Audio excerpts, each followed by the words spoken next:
ya habíamos anunciado, nos acompaña esta mañana Luis Abinader, dirigente del Partido Revolucionario Moderno y una de las figuras fundamentales de esa organización política.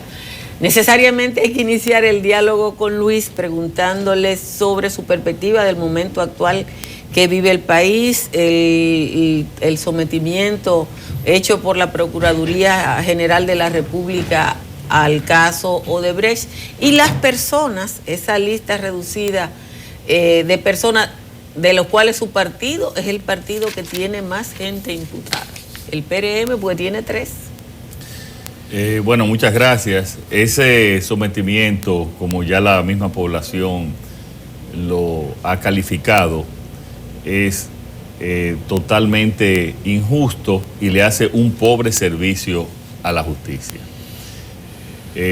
Realmente prácticamente tenemos 7 imputados, de los cuales, como tú dices, la mayoría es de nuestro partido, a pesar de que los que participaron en el Congreso fueron apenas un 8% de la aprobación de esas leyes y un 5% en la ejecución. Y ellos, yo estoy seguro que, y tengo fe que van a demostrar su inocencia en su momento. Ahora, la pobre justicia que se está haciendo es porque todo el mundo sabe que la gran mayoría de la distribución de los recursos de los sobornos fueron después, entre el 2012 y el 2015. Ahí es que tuvo la gran parte. ¿Y dónde están entonces esos sobornados, Altagracia? ¿Dónde están? Pero además, las primeras transferencias fueron a partir del 2007, donde ninguno de los imputados presidía el Senado, porque ya estaba en manos del PLD. O sea, a todas luces, y la población sabe que se ha convertido, y lo han usado ya con un fin político, y haciéndole un pobre servicio a nuestro país en términos de justicia. Y por eso, y con esto concluyo, yo creo que aquí tenemos que dar un cambio, tenemos que dar un relanzamiento total en lo que tiene que ver con la justicia. Nosotros hemos hablado desde la primera vez en campaña, y hace unos meses también hicimos un planteamiento de tener un ministerio público independiente que no dependa del presidente del momento, un ministerio público, que fue el caso Brasil. Por eso todo empezó en Brasil, por tener un ministerio público independiente que no dependa de los colores de un partido, que no se use los expedientes con fines políticos, además de una serie de medidas que presentamos en diciembre del año pasado, que tiene que ver con un verdadero control de los fondos públicos del gobierno. La Cámara de Cuentas. Aquí la Cámara de Cuentas, primero ahora no le dan, le dan la mitad de los recursos que dice la ley que deben de dar, y nunca tienen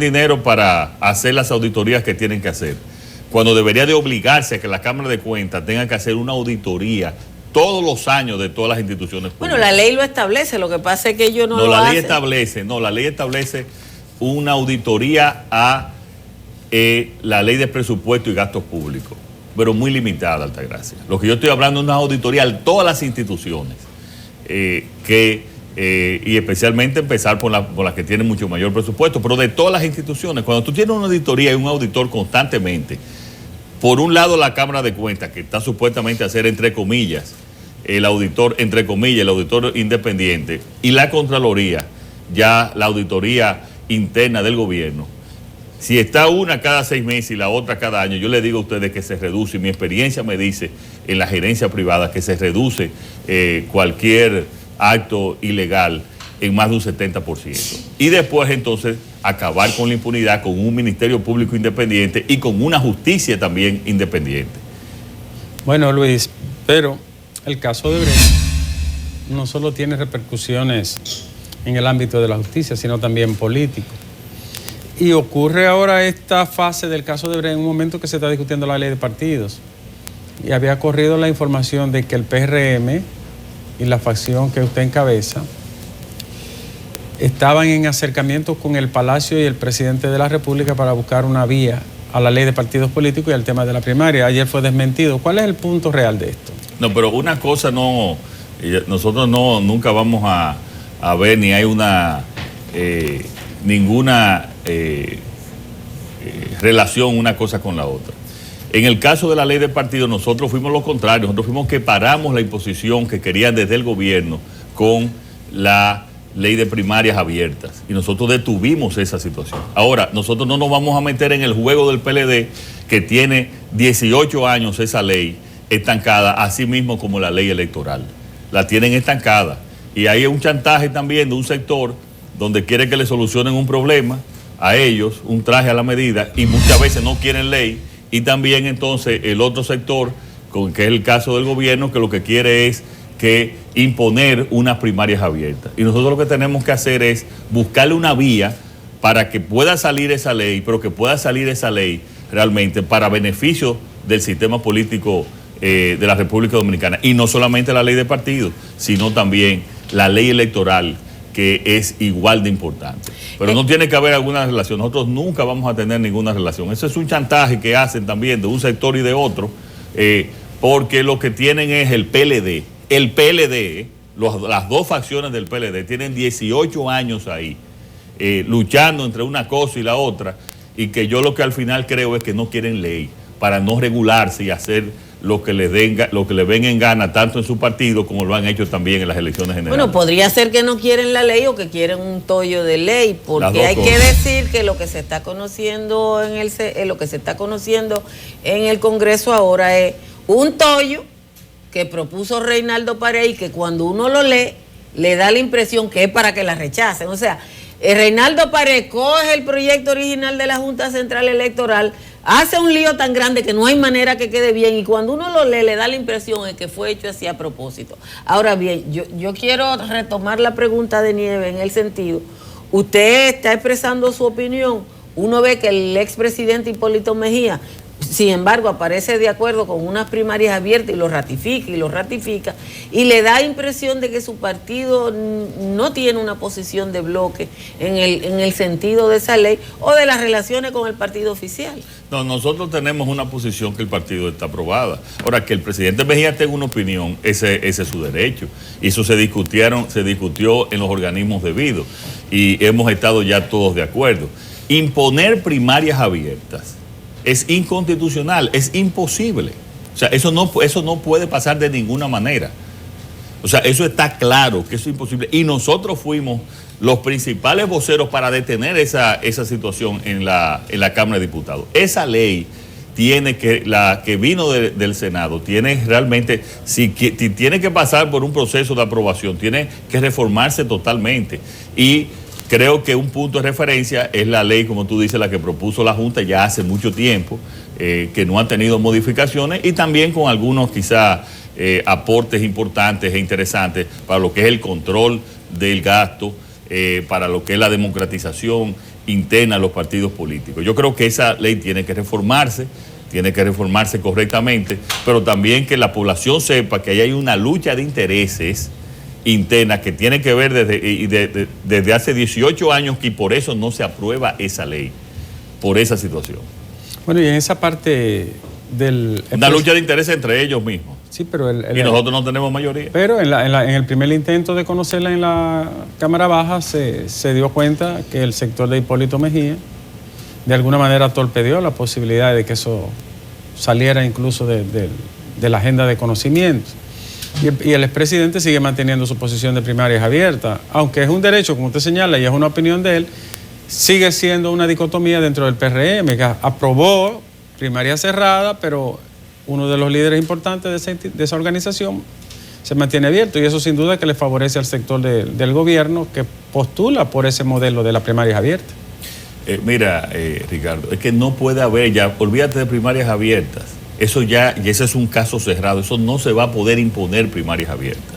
Usted lo dice convencido, ¿no? No, es que no hay los votos, ni se va a poder hacer. Eso, imponer primarias abiertas en la ley de partidos, eso no es posible. Ahora, que se discuta, que tampoco, ¿cuál es el tema ya legal y constitucional? Porque muchas veces no es lo que tú desees. La posición nuestra es de primaria cerrada dentro del PRM, y eso fue lo que discutimos, y eso fue lo que hasta ahora han aprobado los organismos. En caso de que se aprobara opcional para otros partidos abiertos, ahí ustedes no tienen... No, pero nosotros, nuestra posición de primarias cerradas, y eso es lo que yo pienso que le favorece a los partidos políticos. Ahora bien, El tema es que así como no se puede, según los abogados y según los tratadistas en la materia, dicen que no se puede imponer ningún método desde el punto de vista constitucional y legal.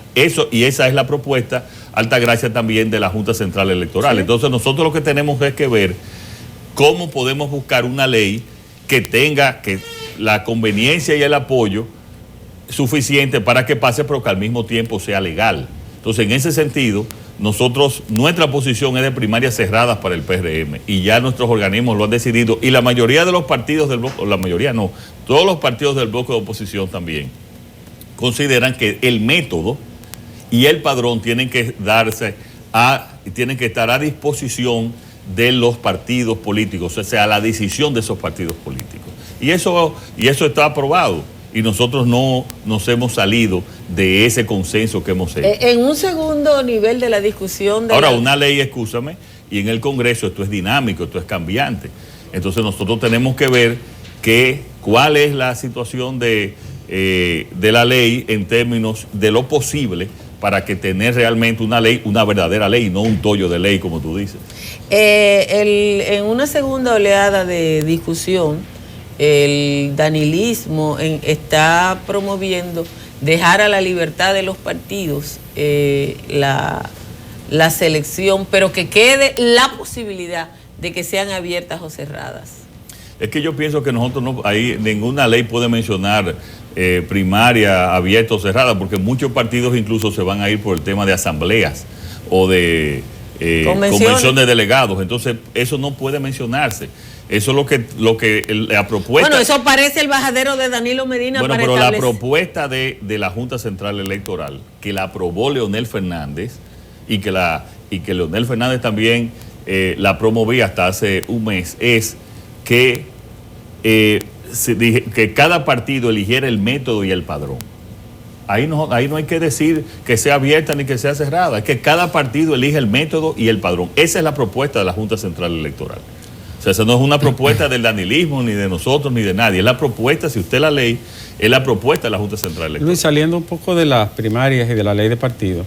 Pero yo lo que creo es que aquí hay muchos que no quieren ley. Sí, a mí me luce también. Entonces, lo que aquí hay que no se quiere ley. Ni se quiere la ley de primaria, ni se quiere la ley electoral. Y después entonces forzar también para introducir cláusulas que sean ilegales o inconstitucionales para que entonces después la tumbe el Tribunal Constitucional. Eso es lo que se está buscando aquí. Saliendo un poco de la ley de partidos y de las primarias, ¿qué lectura usted le da a la decisión de Estados Unidos y su Departamento del Tesoro de quitarle la visa a Félix Bautista, a su familia, eliminar cualquier posibilidad de negocio con esa nación y aplicarle la ley Magnitsky, que es muy radical para personas que guardan o tienen vínculos económicos o financieros con Estados Unidos? ¿Qué lectura usted le da a eso? La debilidad del sistema judicial dominicano. Ellos dicen, no se va a hacer justicia en la República Dominicana, déjame entonces nosotros, con las informaciones que tenemos ya, nosotros hacer y dictar estas medidas para que estos países conozcan que en sus respectivos sistemas de justicia no se está aplicando verdaderamente. O sea, eso es, ellos están mandando un mensaje de que en nuestro país la justicia no funciona. Esa es la lectura que se le puede dar a esas medidas. Bueno, que quiero decir que la de Félix no es reciente. No. O sea, ahora se conoció recientemente, pero él mismo dijo que... No, hay una sanción vieja, sí, que es cuando le quitan la visa, y hay una sanción nueva, que es la inclusión en la lista OFAC. Sí. O sea, la inclusión en la lista OFAC fue la que se produjo el año pasado, y de ahí se deduce una sanción que ya era vieja. Sí. Pero eso es parte de que el gobierno norteamericano, repito, dice, aquí no se está haciendo justicia, porque Félix fue descargado en el sistema. No al lugar, no fue descargado, no fue procesado. Bueno, pero... O sea, el juez Mocoso Segarra ni siquiera encaminó el proceso, y con uno al lugar... Entonces ese es el problema que hay en este país, porque cuando se ven esos casos de robos, de robos menores, no estamos hablando del asesinato ya que ustedes estaban describiendo, que ya es parte, pero de robos menores. Entonces la gente dice, aquel se puede robar 2.000 millones o 20.000 millones, y entonces solamente la justicia paga que me robó una bicicleta o que me robó un motor. Ese es el grave problema que hay en la República Dominicana. Y por eso es que estos problemas sistémicos, que esto tiene que cambiar. Y esto tiene que cambiar con un pacto de los sectores que entienden que tiene que cambiar en la República Dominicana. ¿Usted está proponiendo un pacto contra la impunidad o contra la corrupción? No, pero ya yo lo propuse en diciembre. Yo lo propuse y se lo vamos a enviar a ustedes. Un pacto bien detallado con una serie de medidas contra la impunidad, contra la corrupción y para institucionalizar nuestro país. Donde el presidente de la República se desprende de la discrecionalidad de nombrar al Procurador General de la República, que sea un Ministerio Público independiente. Donde nosotros podemos, ese error que se cometió en la Constitución del 2010, donde le agregaba otro voto más al presidente en el Consejo Nacional de la Magistratura, agregando al procurador, nosotros restablecer de que solamente el presidente tenga un solo voto, porque eso le agregó 2 votos al presidente. Sí, porque de la República. el procurador actúa como incondicional. Y cuando le dice que le agrega 2 votos, claro, es un empleado del presidente, que le dice que le agrega 2 votos, tú tienes entonces más influencia del presidente en la justicia. Y esa no fue la naturaleza de la Constitución y de las reformas que se hizo en el 94. ¿Usted cree ni el espíritu de esa hay Constitución? un espíritu con todo lo que ha pasado y con las sanciones que se han impuesto desde Estados Unidos? La gente, una parte de la población y analistas están viendo el sistema de partido de la República Dominicana cuando a propósito de los escándalos en el PLD te dicen hay que salvar a los partidos políticos. ¿Usted cree que estos partidos con los niveles de corrupción interna que tienen puede sobrevivir este sistema? Bueno, mira, yo te puedo hablar del PRM. Nosotros fuimos el único partido que en los últimos 13 años ha hecho una convención interna de renovación de sus dirigentes, con sus defectos, con sus imperfecciones, pero hemos sido el único partido. Fuimos el único partido en las elecciones pasadas que seleccionó en una convención a su candidato presidencial.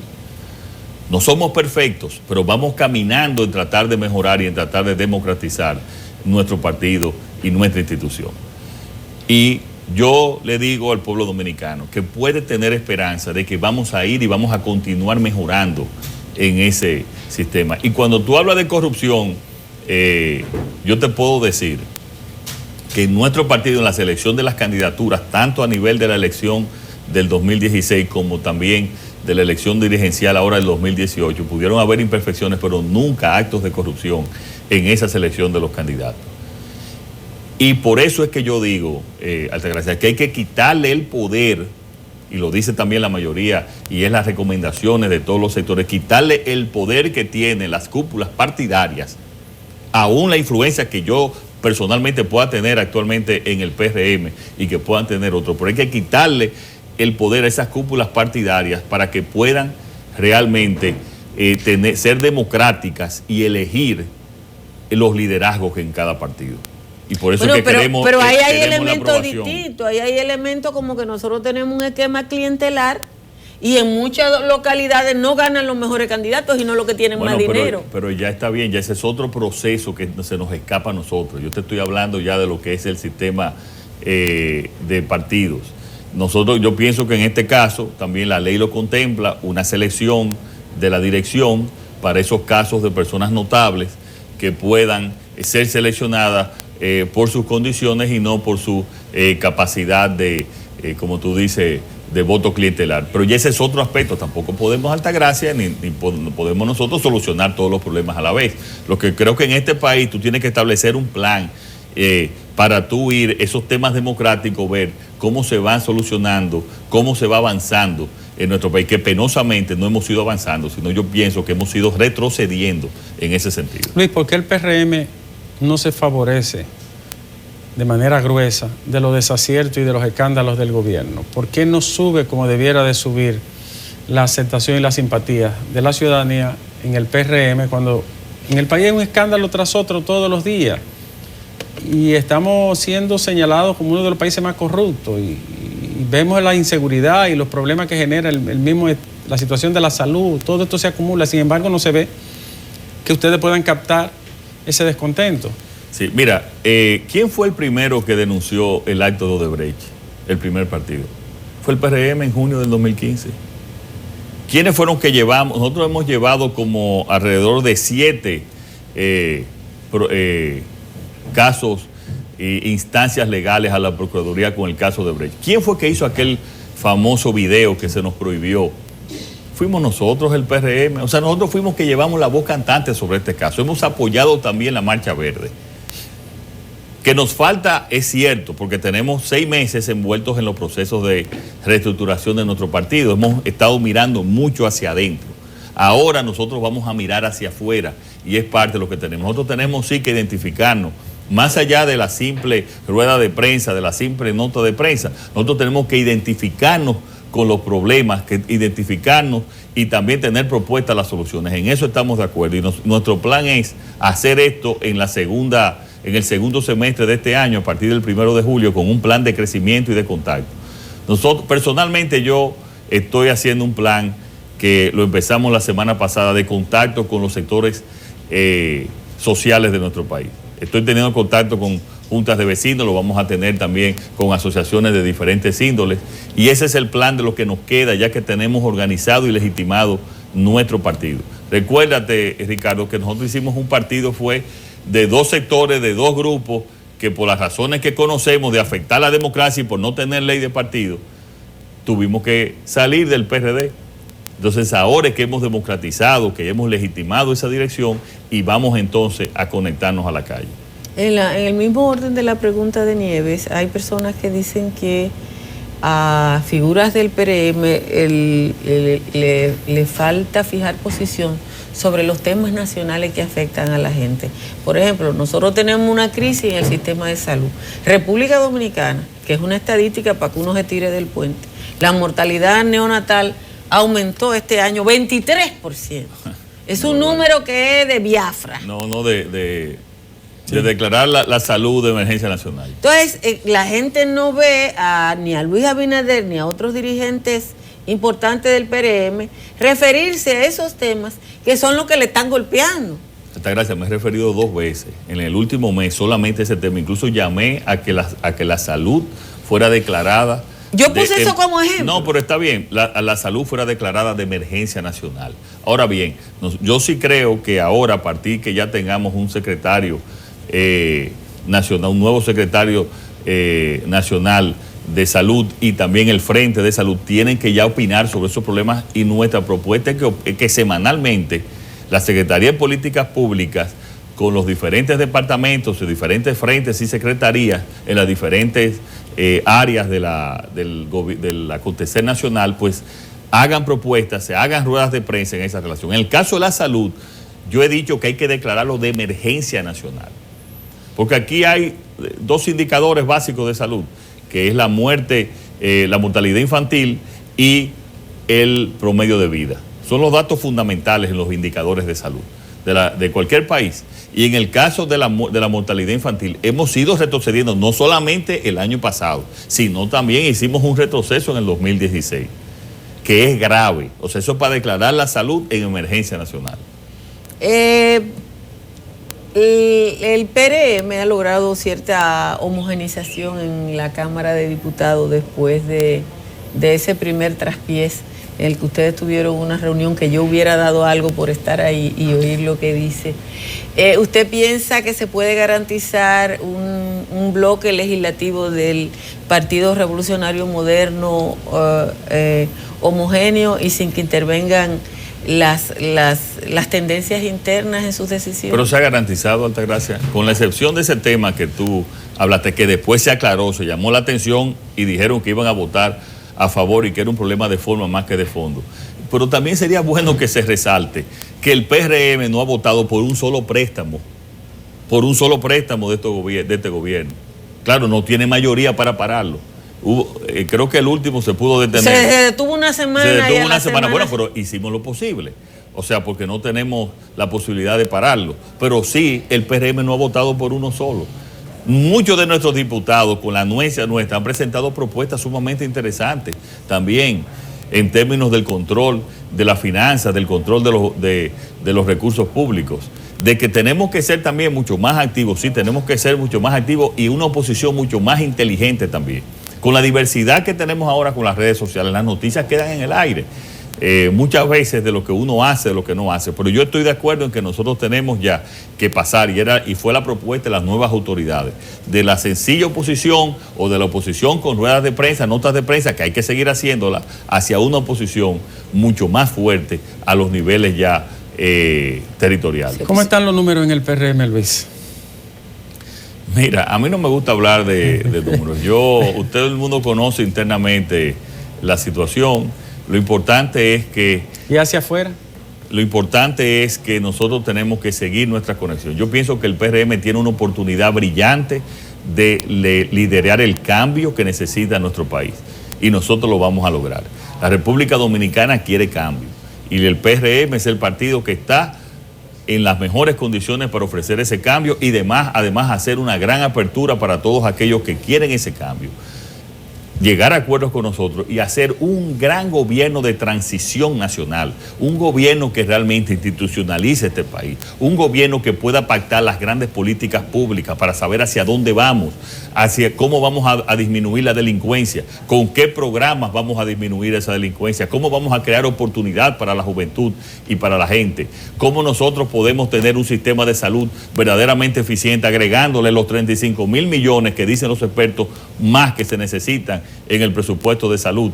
¿Cómo vamos a tener y a programar que ese endeudamiento que tiene la República Dominicana, nosotros poder tener un plan para ir reduciéndolo a niveles aceptables en un plazo de 10, 12, 15 años? O sea, nosotros lo que tenemos es que el PRM hacer y liderar ese gran cambio, ese gran relanzamiento de un gobierno de transición que llegue a institucionalizar este país y a desarrollarlo verdaderamente, social y económicamente, y no simple con un crecimiento económico que realmente no, y como hemos visto, no llega hacia las grandes masas del país.